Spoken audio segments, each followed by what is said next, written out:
I have a lecture on obstetrics today. The topic that interests us: anomalies of genital organ position and female genital malformation. Disorders of normal anatomic position of genitals are markedly diverse. They can be congenital or develop at any time in the woman's life.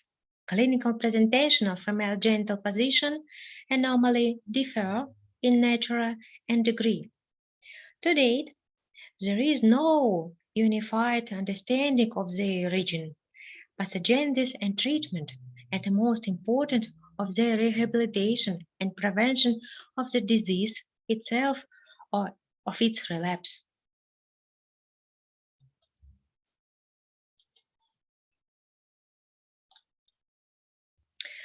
To understand the malposition of pelvic organs, it is important to define the normal position of the uterus as a central genital organ. Signs changes in the topography of other genital and adjacent organs cannot occur in isolation from the uterus. It should be remembered that the body of the uterus is normally located in the center of pelvic cavity. Its fundus is not higher than the area of brim, and the vaginal portion of uterus is located at the level of the narrowest dimension of the pelvis cavity. The fundus normally faces upward and anteriorly, and the vaginal portion downward and posteriorly. In front, the body of the uterus is adjoined by the bladder and behind by the rectum. Ovaries and fallopian tubes are located to the side and somewhat behind the uterus. The axis of pelvic inlet is a conventional line running perpendicular to the pelvic brim. If extended, it crosses the navel above and the coccyx below.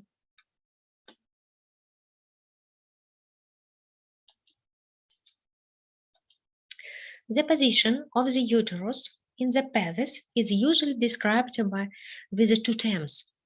First, vagination, and second, flexion. Vagination of the uterus describes the topography of the uterus in the lesser pelvis, the angle formed by the axis of uterine body and the axis of the pelvic inlet. And flexion of uterus shows the relation between the body of uterus and cervix, the angle formed by a crossing of the longitudinal axis. Longitudinal axis of the cervix and body of uterus usually cross at an obtuse angle open in front, while the uterine axis and the pelvis brim axis cross at an acute angle which is also open in front. The correct position of the uterus inside the pelvic cavity is designated as antevision and anteflexion. If these angles are open posteriorly, the position is described as retrovasion and retroflexion.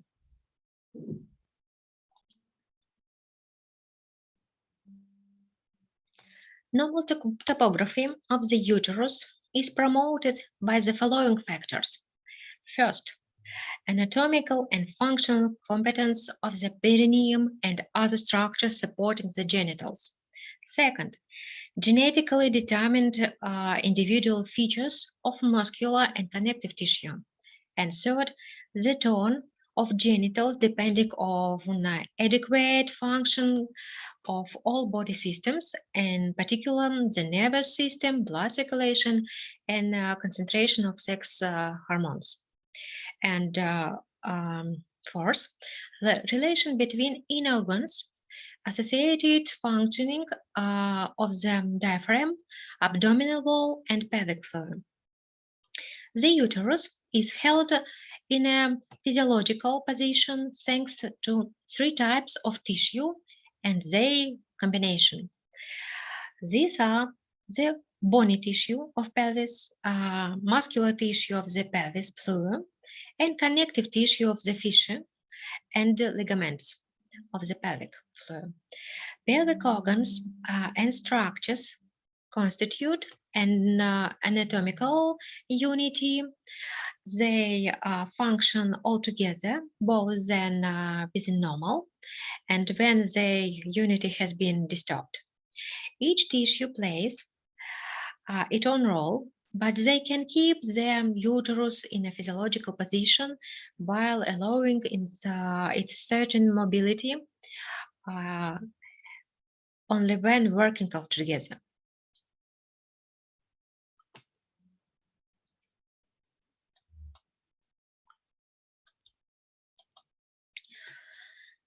Ligamentous separators of internal genitalia. What about it? Suspending ligamentous separators made in position and physiological inclination of the uterus anteriorly.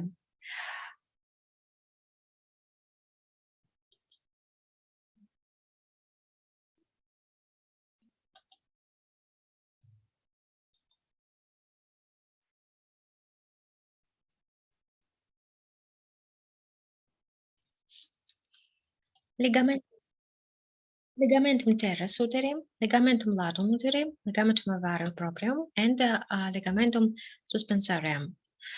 Fixing ligamentous apparatus fixes the uterus in a central position, preventing displacement to the sides, posteriorly and anteriorly. Ligamentum sacro-uterina and ligamentum vesico-uterina, ligamentum pubovesicalis and cardinalia. You can repeat. Ligamentous separatus of internal genitalia consist of suspending and fixing and supporting apparatus. Suspending provides a median position and physiological inclination of the uterus anteriorly. Fixing ligamentous apparatus fixes the uterus in the central position, preventing displacement to the sides, posteriorly and anteriorly. And the supporting apparatus, it is muscles, fascia, when lifting weights, coughing, regulates intra-abdominal pressure, contracting, closes the genital slit.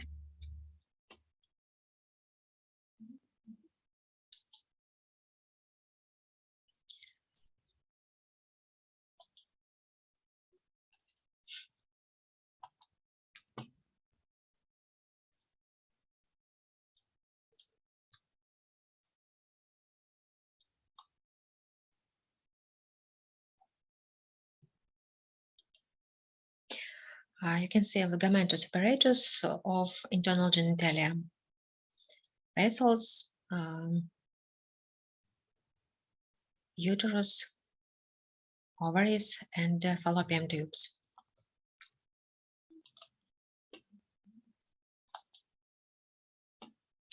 Supporting apparatus, muscles, fascia. When lifting weights, coughing regulates intra-abdominal pressure. Contracting closes the genital slit.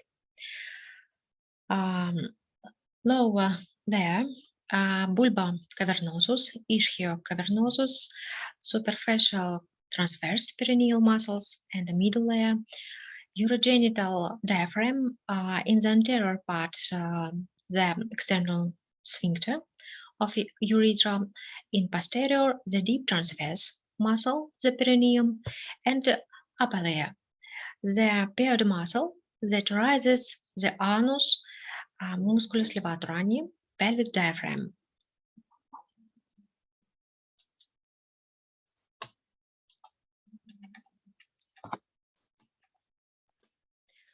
According to the view held by Delancey, there are 3 levels of support for the vagina. Level 1, vagina apex attached to pelvic walls and sacrum by cardinal and sacrouterine ligaments. Level 2, the middle vaginal portion attached to the tendineal arch of pelvic fissure laterally and attached to the levatorani laterally from the behind. The strength of anterior vaginal wall is due to a site of pelvic fascia known as pubovisceral, pubocervical fascia, or Helbin's fascia. It forms a hem-like structure under the bladder. The bladder is attached peripherally to the symphysis pubis, branches of pubic bones, and lateral pelvis floor. The strength of posterior vaginal wall is due to a portion of pelvic fascia referred to as rectovaginal fascia, or Denevillers fascia, which works as a frame resisting the prolapse of anterior rectal wall into a vagina. The second level of support segues seamlessly to the third level. Level 3. The lower vaginal portion, including the urethra, in front, and the perineal body, or central techniques, or central tenderness point behind.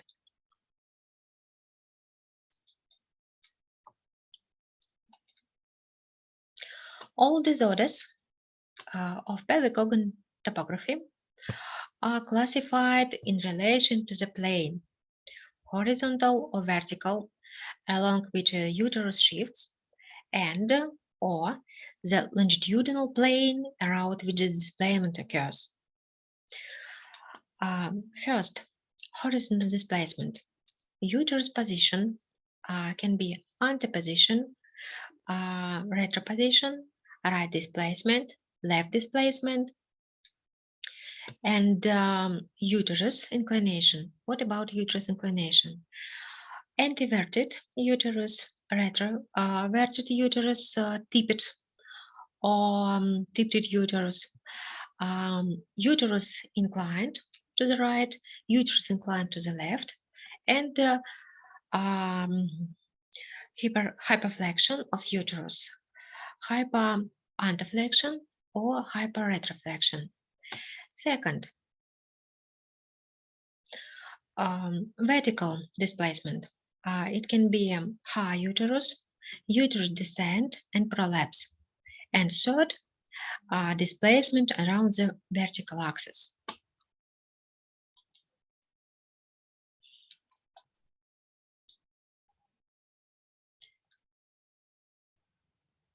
Despite a great diversity of genital malposition, clinical importance is attached to the following conditions.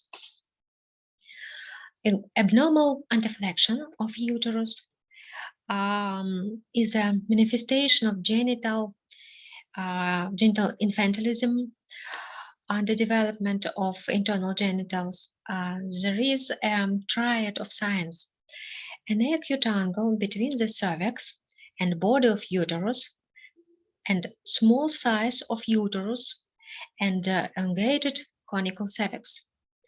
Clinical presentation are typical of genital infantilism. Late Manek,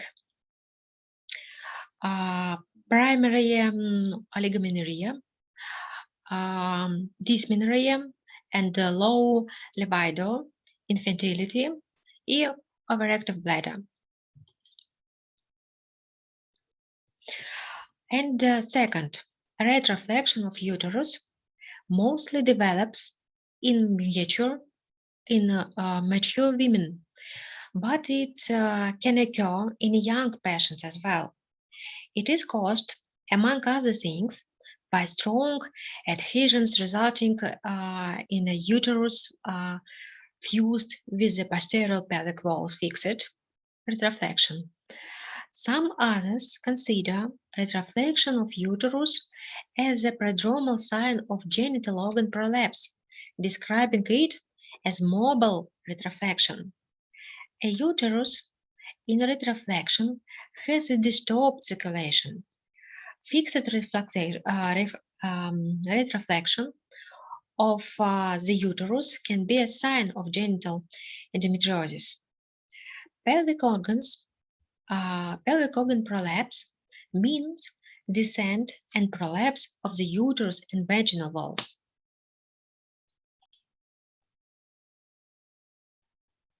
Genital prolapse. Descent and prolapse of pelvic organs in women, especially in women of childbearing age, present both of medical, socioeconomic, and psychological issue, which can have a powerful impact on the patient's quality of life. Pelvic organs prolapse is a displacement of the uterus and vaginal walls. It manifests as displacement of genitals as far as the vaginal introitus or prolapsing beyond it. In the broad meaning, pelvic organ prolapse is a sacropelvic type of hernia developing in the area of vaginal introitus. On the wall, prolapse accounts for 28 to 39% of all gynecologic mobilities. Various types of prolapse are revealed in 50 to 60% or elderly and old women. Recent years have seen a tendency for a high incidence of clinical presentation of pelvic fluor incompetence in women of childbearing age all over the world. Women of the fertile age constitute up to 1/3 of all patients with prolapse. Recurrence of prolapse is another unaccounted issue. The recurrence also increases the total number of prolapse patients. Over 3 years following surgical treatment, 33 to 61% of women develop a recurrence. At the same time, there are regular reports that certain techniques of surgical treatment prove ineffective.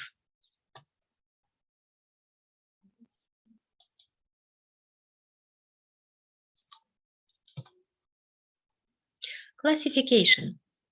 Russian gynecologists mostly employ a classification devised by Mikhail Sergeyevich Malinovsky, which distinguished 3 degrees of pelvic organ prolapse.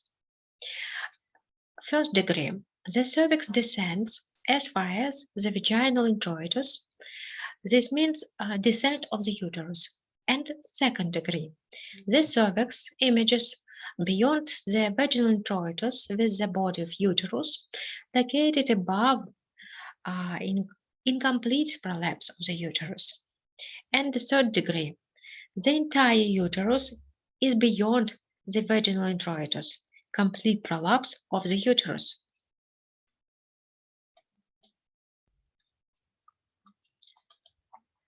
The following terms are used to describe the descent of pelvic organs. Cystocele, prolapse of the anterior vaginal wall and the bladder. Urethrocoele, descent of the proximal urethral portion. It is often combined with cystocele. And rectocoele, prolapse of the posterior vaginal wall together with the anterior rectal wall. And enterocoele is descent and evasion of the posterior vaginal fornix, followed by the posterior vaginal wall or vaginal vault after hysterectomy, forming a hernial sac containing loops of the small intestine.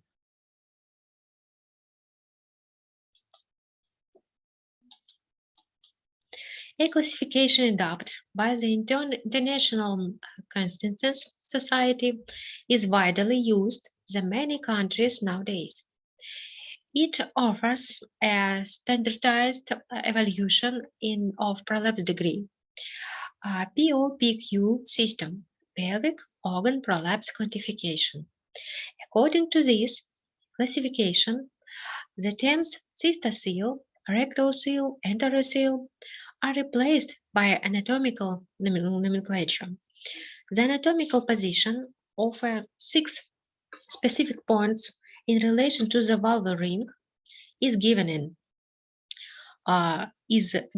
centimeters if they are located above or more proximally in relation to the vulvar ring.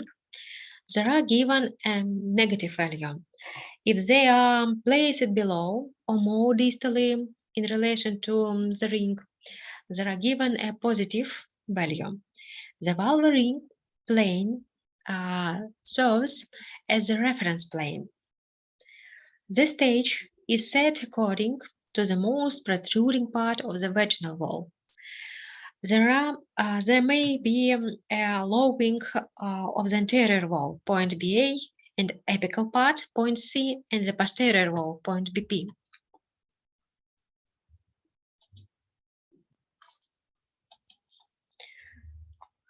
What about POPQ system?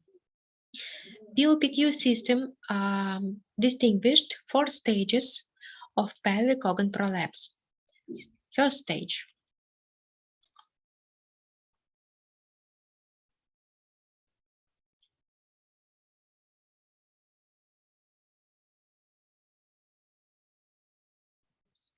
The most prolapsing portion of vaginal wall stops short 1 cm of vulvar ring. Its value can range to -1 cm. Second stage. The most prolapsing portion of vaginal wall 1 cm more proximal or distal in relation to the hymen.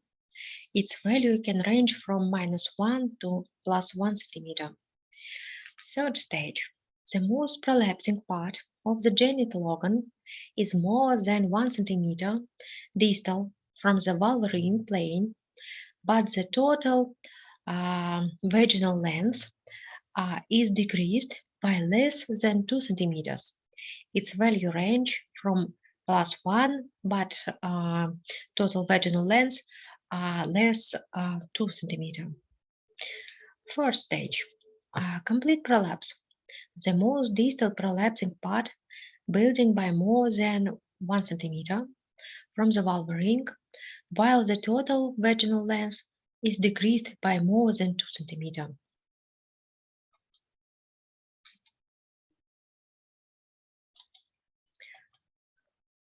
You can see the notation for POPQ system, pelvic organ prolapse quantification.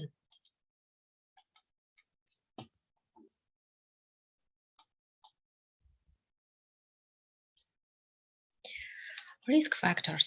There are certain recommendations about possible risk factors for pelvic organ prolapse development. These are pregnancy and childbirth, particularly complicated by obstetric trauma of the perineum, specific of the women's body build, and incompetence of parametrial fat. Next, structural and functional disorder of uterine ligaments. And next, chronic increase in intrauterine pressure.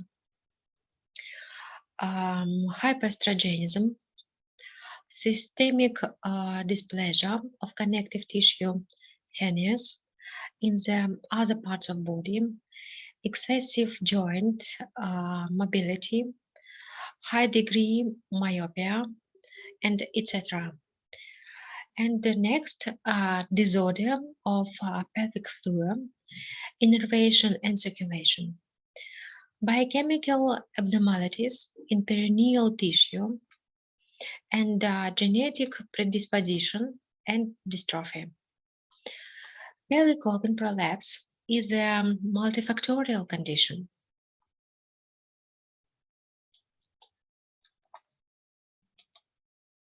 Pathogenesis. To date, the pathogenesis of pelvic organ prolapse is not completely understood. Descent of the uterus and vaginal walls arises under the impacts of several factors that are active at the same time. It is clear that elevated intra-abdominal pressure is a major component in the pathogenesis of pelvic organ prolapse. Pressure exerted on abdominal organs is passed to the pelvic floor and is disturbed evenly there. Pelvic floor muscles normally contract reflexively in response to any increase in intra-abdominal pressure, creating a cupola facing upward. In pelvis floor, normally pounces upon any increase in the intra-abdominal pressure. This is possible due to reflexive contraction of muscles and the frame-like arrangement of fascia. If the supporting structures are incompetent or the fascia are defective, the pelvis organs shift gradually downward under the impact of gravitation and intra-abdominal pressure. Prolapse of pelvic organs results from pelvic floor lesions rather than defect in the organs themselves.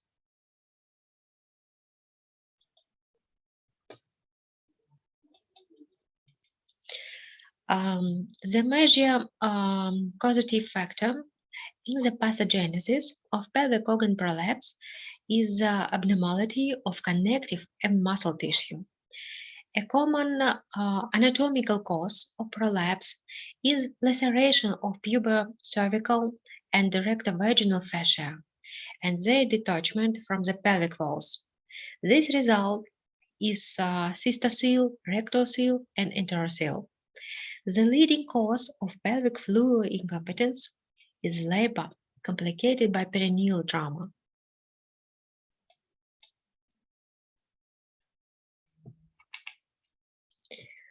Clinical presentation. The genital heights should be enclosed irrespective of parity.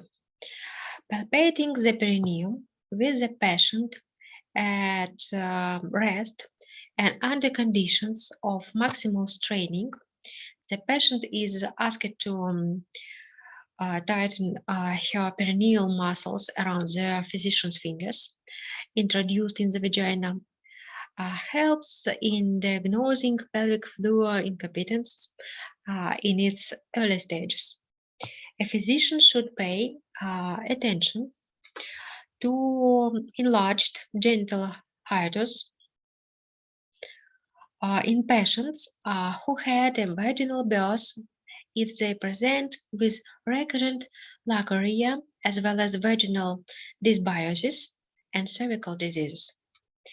The main and most common sign of uterine and vaginal wall prolapse is a building protruding through the pudendal slit.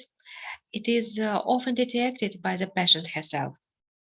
The signs of disease are associated with disorder of defecation and urination, incontinence of urine and gases.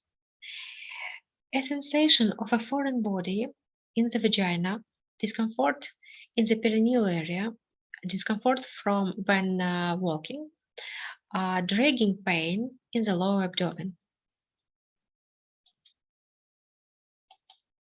Clinical presentation. The abnormality continue. The abnormality of the superficial tissues and the prolapsed organs, vaginitis and cervicitis, edema and enlargement in the vaginal portion of the cervix, and painful, unpleasant sensation during intercourse. It means dyspareunia, sometimes postcoital blood tinged vaginal discharge. And next, dysmenorrhea and heavy menstrual flow.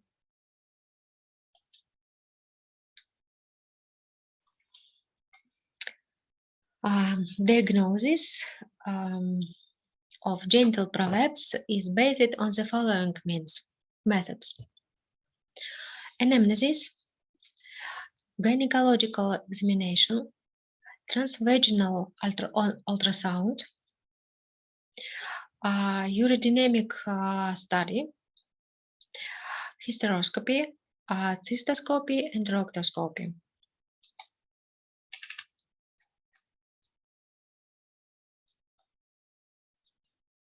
Treatment. Treatment aims to restore the anatomy of the perineum and pelvic diaphragm and normal function of adjacent organs. The need for surgery as the main methods of treating pelvic organ prolapse is beyond dispute nowadays. Pelvic organ prolapse cannot be eliminated by conservative treatment methods. The radical methods of treating genital organ prolapse and pelvic floor incompetence is surgery and the objectives of surgery: eliminating clinical sign of genital organ prolapse, eliminating the defect of structures supporting the vagina, improving the patient's quality of life, correcting of sexual and functional disorders associated with the main disease, and finally, prevention to recurrence of genital organ prolapse by strengthening the 3 levels of vaginal support.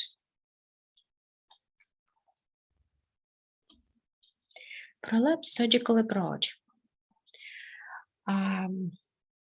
Transvaginal, abdominal approach, laparoscopy, robotics, and a combined vaginal and laparoscopic approach. Transvaginal. This is the traditional approach to managing genital organ prolapse. It can be performed using spinal or epidural block. It is important for patients with obesity, respiratory diseases, diabetes mellitus, kidney and liver diseases. What about abdominal approach? Is often resorted to in case of recurrence of genital organ prolapse for sacral colopexy or when performing paravaginal reconstruction. Laparoscopy compared with the abdominal approach. This technique produces a lower rate of post-operative complications, shorter hospital stay, and better aesthetic effect. Robotics. The surgeon is operating a computer terminal running a robot. Combined vaginal and laparoscopic approach when performing sacropexy.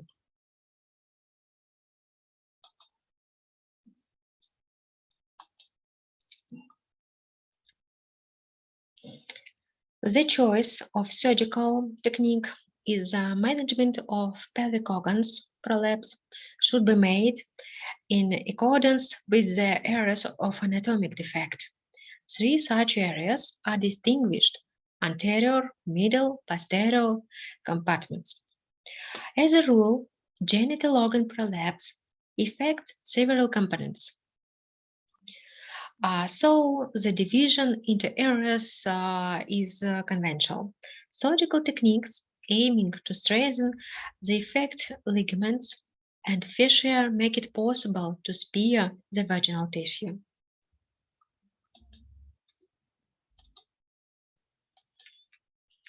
Reconstruction of the anterior compartment of the pelvic floor eliminates the sign of urinary incontinence.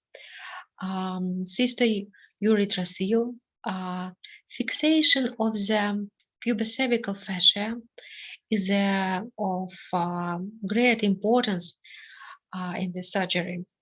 The gold standard of surgery for these conditions is colporrhea. The principle of this technique is displacing the pubocervical fascia with excision of excessive mucous membrane of the anterior vaginal wall.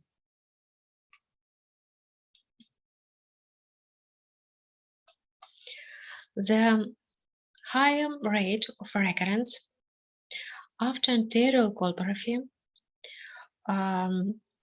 58 to 70 percent, is associated with the tendency of mucous membrane to distend, and the fact that in many cases the surgeon fails to repair the existing paravaginal defects of the pubocervical fascia.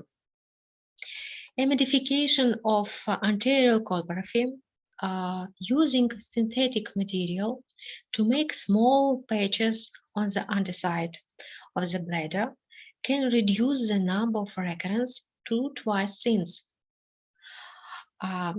Two times since.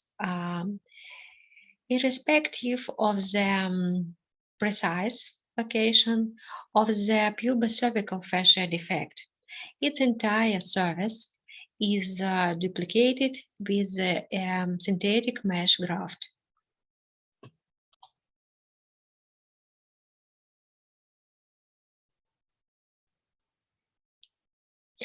Repair of the middle compartment of the pelvic floor can be achieved through transvaginal, laparoscopic, and abdominal approach. Proper fixation of the uterus of vaginal cuff prevents prolapse of internal organs under the impact of intra-abdominal pressure. When the patient has no accompanying uterine conditions, genital organ prolapse is not a sufficient indication for hysterectomy. An intact hernial sac is not to be removed. When genital organ prolapse affects elderly women who are not sexually active, one can propose Lefort's colpoclasis.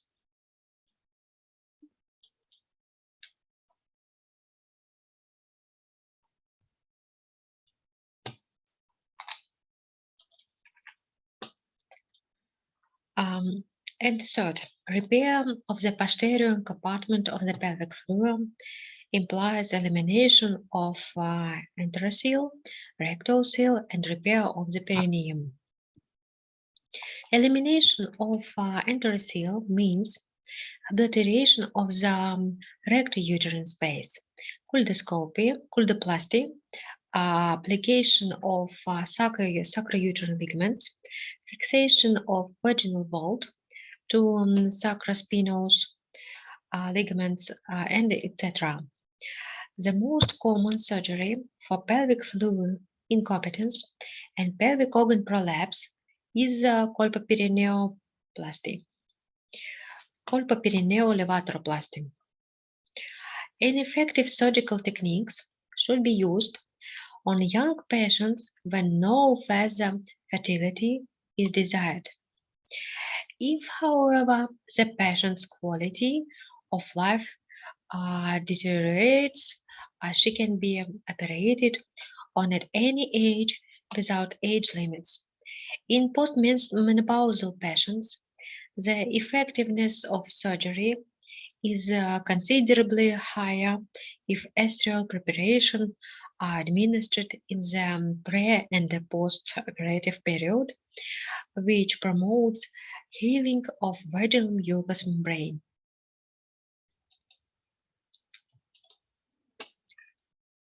Treatment. Pessaries are resorted to when surgery is contraindications due to the patient's senile age, severe general conditions, or when expecting a planned surgery so as promote the healing of vaginal mucosa.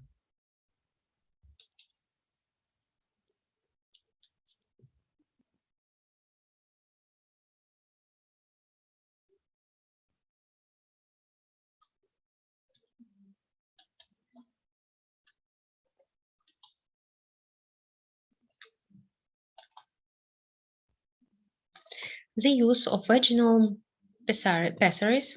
The pessary is changed every 10 days. Individual selection is made with minor or medium degrees of emission. Ring or cup pessaries with a supporting mechanism of action are used.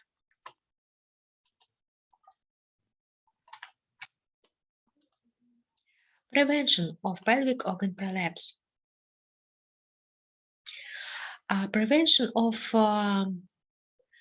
morbidity in childhood and puberty. And the next, balanced nutrition, maintaining correct posture, pelvis inclination, dancing, sports like rollers, skating, swimming, modern rhythmic gymnastics. And it's important, regular defecation. Next, attend to chronic respiratory infections accompanied by prolonged cough. Labor should be managed carefully, forestalling obstetric trauma. And finally, straining perineal muscles through exercise. Kegel, Yunusov, Dukhanov exercise to prevent vaginal wall descent and after surgery for pelvic organ prolapse. However, if the continuity of muscular and fascial structures is violated, any exercise will prove not merely ineffective but also harmful.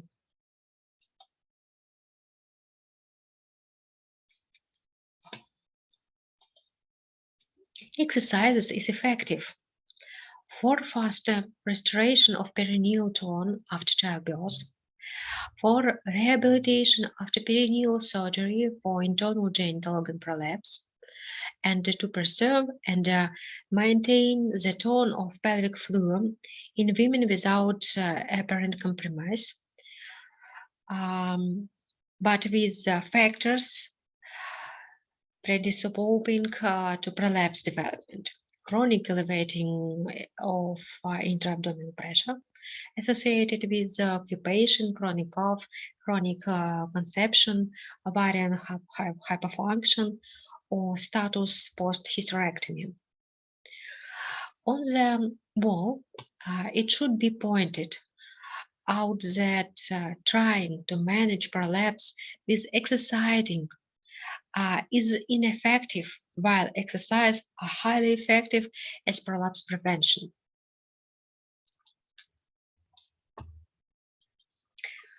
And our second topic, female genital malformation.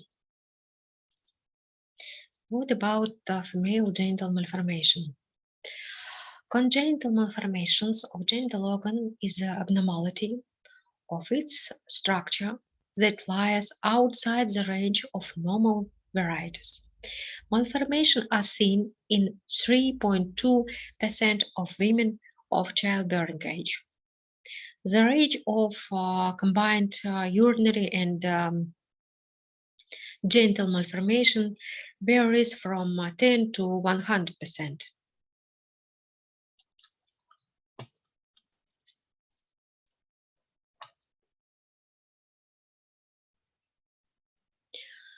Classification. Nowadays, there are several systems classifying vaginal and uterine malformation. The most common classification is based on clinical and structural signs. 4 classes of female genital malformation are distinguished. First class, ductal aplasia in reproductive system. The first class includes complete aplasia of ducts in the reproductive system, aplasia of ducts in the reproductive system with intact vagina, aplasia of ducts in the reproductive system with a functional uterus. It's cervix aplasia with the entire vagina present, and pleasure with cervix and upper vagina third, and vaginal pleasure, complete vaginal pleasure and partial vaginal pleasure. And the second class of vaginal and uterine malformation, hymen atresia or variants of hymen structure. Next, third class, malformation associated with failure to fuse or incomplete fusion, doubling of ducts in the reproductive system, complete doubling of ducts in the reproductive system, doubling uterus and cervix with one vagina present, doubling of uterus with one cervix and one vagina presents. It conjugate uterus, arcuate uterus, and internal septum, complete or incomplete. And first class, malformation associated with the combination of doubling and aplasia of ducts in the reproductive system. Doubling of uterus and vagina, complete aplasia of cervix and vagina on one side. It is uterus with an accessory functional horn, not communication with the uterus, and the uterus with an accessory horn without an endometrial cavity. It is doubling of uterus and vagina with partial aplasia of vagina only. Doubling of uterus and vagina with complete aplasia of both vaginas. Doubling of uterus and vagina with partial aplasia of both vaginas.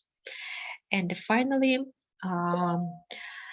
unilateral aplasia of the entire duct, unicornuate uterus.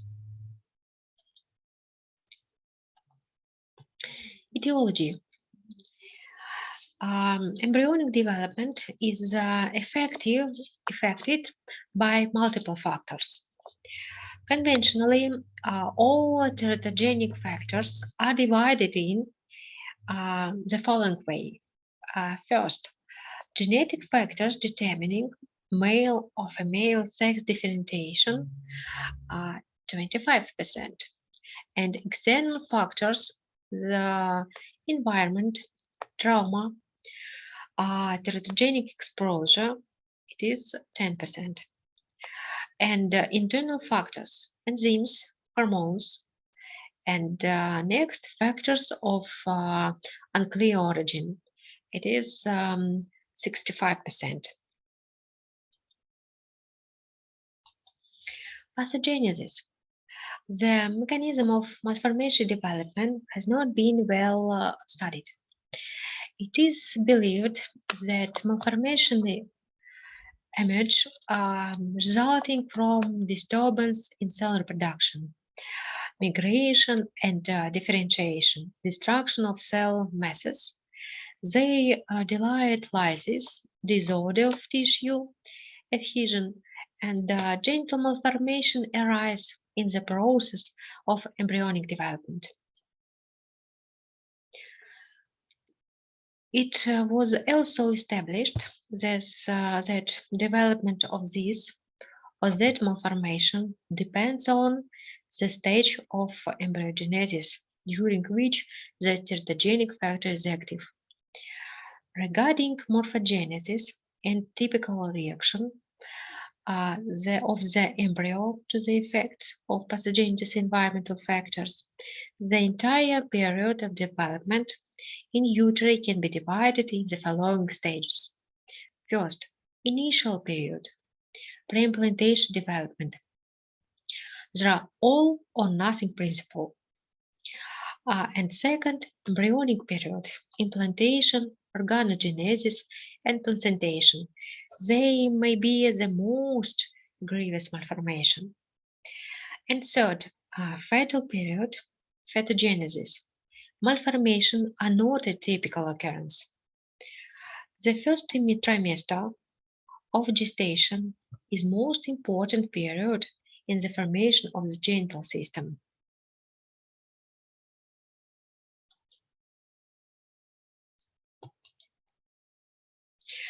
Let's look at some of the most important malformation.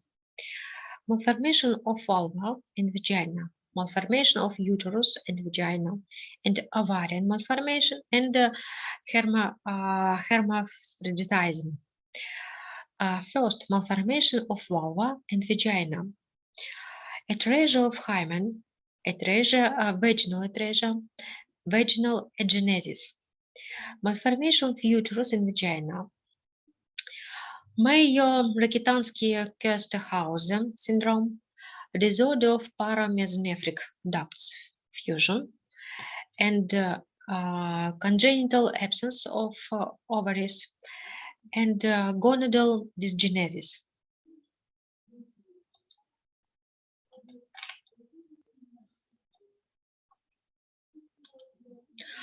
Atresia of hymen. It is most common malformation. Clinical presentation: absence of menarche during puberty. Atresia of the hymen can remain unnoticed for some time. However, as blood is accumulated in the vagina, uterus, fallopian tubes, the gall develops sign associated with compression of the bladder and intestine, dragging pain in the lower back, as well as cramp-like pain and malaise during periods.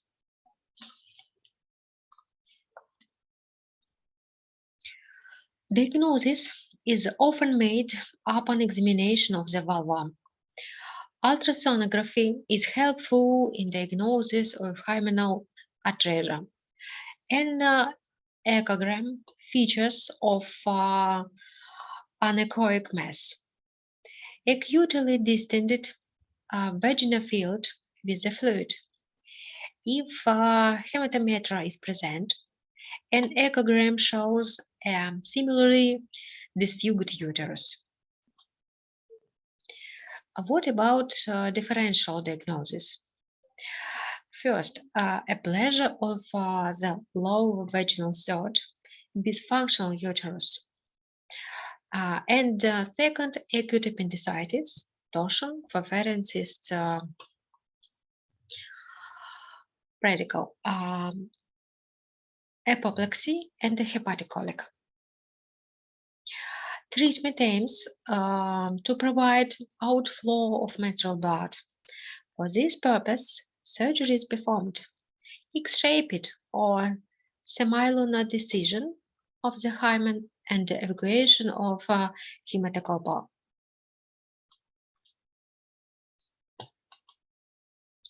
Vaginal atresia emerges due to scarring after an inflammation sustained in the antenatal or postnatal period, which results in complete or partial obliteration of the vagina.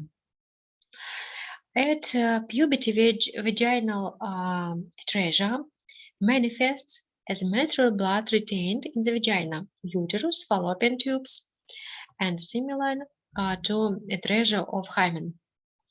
Diagnosis is made with a vaginal and recto-abdominal exam. Also, speculum examination, probing, vaginoscopy, ultrasonography. Vaginal malformation can be only treated surgically. The gold standard of surgery for aplasia of vagina and uterus is colpopoesis using pelvic peritoneum. The surgery is performed with laparoscopy assistance. Vaginal agenesis, aplasia, is complete absence of vagina. Major complaints are true or false amenorrhea, failure to have sex, or failure in becoming pregnant. Vaginal agenesis is often seen in conjunction with uterus malformations. The diagnosis is made upon examination, accessory investigations, recto-abdominal exam, ultrasonography of pelvic organs.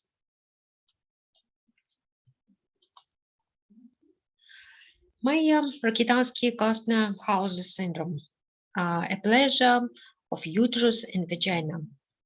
Clinical presentation of this syndrome: true amenorrhea, failure to have sex, and diagnosis. Rectal abdominal exam reveals no uterus in pelvis cavity. Ultrasonography reveals the uterus is one or two rudimentary muscular rolls.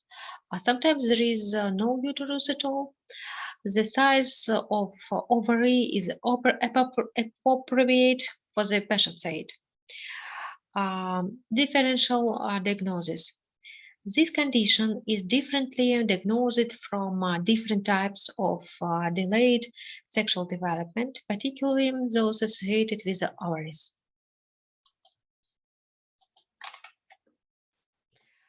Disorders of paramesonephric ducts fusion. Paramesonephric ducts can fuse to a varying extent, from incomplete to almost complete. Completely duplicated uterus and vagina. Uterus adelphys are seen extremely seldom. In this condition, paramesonephric ducts fail to fuse and form one uterine canal. This results in two independent uteri developing, each on which a tube and ovary, two cervices and two vaginas. Two uteri and two vaginas. Uterus duplex and vagina duplex is more common malformation. In this case, the woman also has two uteri, two cervices, and two vaginas. But at some point, usually in the cervical area, the two halves of the genital system are fused with a muscular fibrous septum. Patients with biconjugate uterus have a common vagina whose cervix and uterus are doubled. Sometimes only the uterus is double. One of the types, saddle-shaped indentation or acute uterus. And next, unicornuate uterus.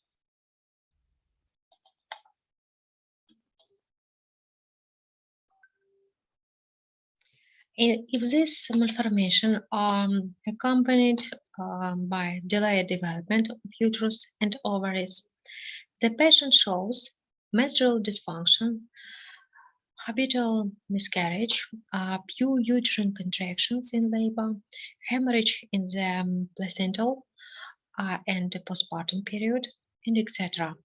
A pregnancy developing in the rudimentary horn is ectopic gestation, and its termination is associated with severe bleeding because rupture of the rudimentary horn.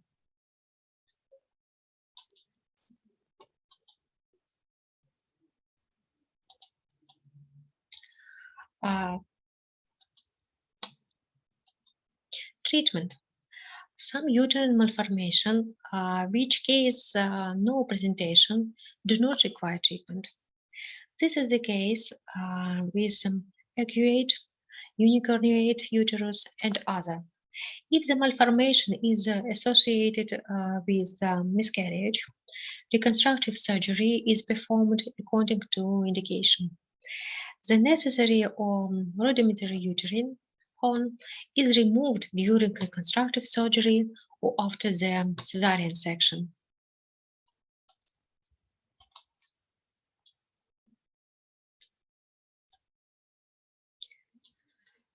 Congenital absence of ovaries. Ovarian aplasia is seen extremely seldom. It can be seen in non-viable fetuses with other malformation incompatible with life, or it can manifest as pure gonadal dysgenesis. Gonadal dysgenesis is a rare malformation. Ovaries are connective tissue cords. External genitals are undeveloped. with the rudimentary uterus. Gonadal dysgenesis arises due to chromosomal disorders. Severe types of gonadal dysgenesis are distinguished. First, Turner syndrome, typical form of this condition. An apparent gonadal dysgenesis and pure gonadal dysgenesis and combined gonadal dysgenesis. And treatment of gonadal dysgenesis depends on its type and patient's karyotype. In combined and pure gonadal dysgenesis with karyotype 46, XY treatment should begin with removal of the gonads without waiting for signs of their virilization, as there is a high risk of their malignization. Patients with the Turner syndrome and pure gonadal dysgenesis with karyotype 46XX receive replacement hormone therapy. These changes relieve the goals of their inferiority complex and promote their social adaptation. If the patient has a uterus, fertility can be achieved via artificial reproductive technologies and oocyte donation.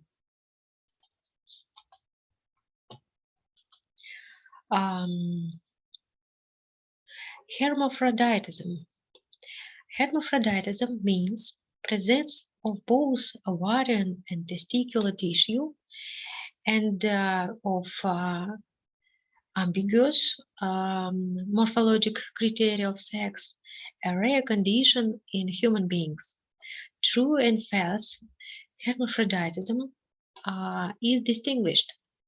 True hermaphroditism or intersex condition means an individual is born with ovarian and testicular tissue. More commonly, one or both gonads is an ovotestis containing both types of tissue.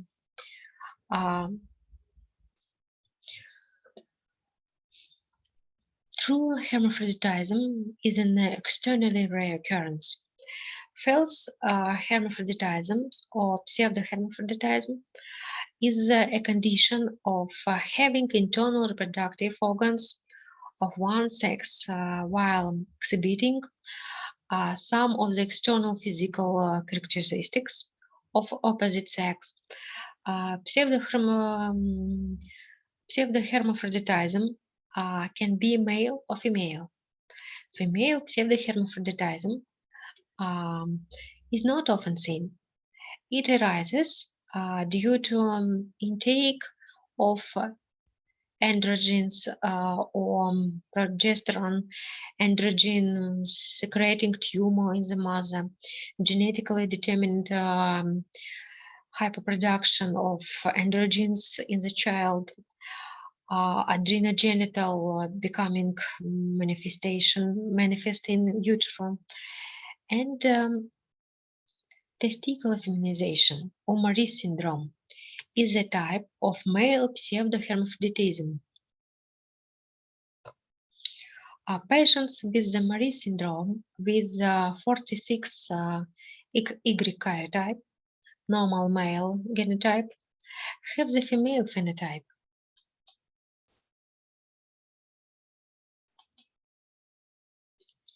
What about treatment?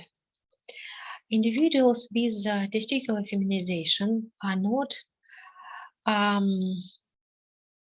a high risk of malignancy developing in the inadequate testes.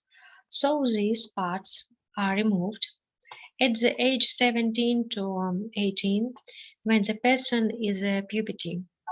If an androgen secreting tumor develops, it is also removed.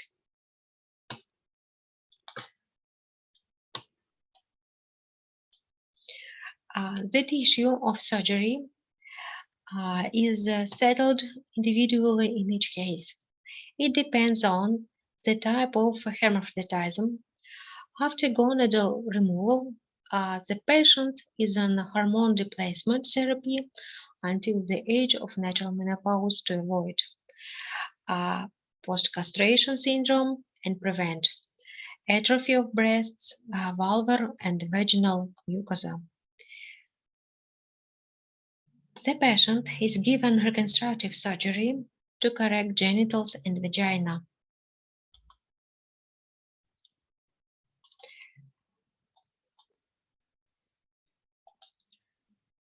Thank you for your attention and goodbye.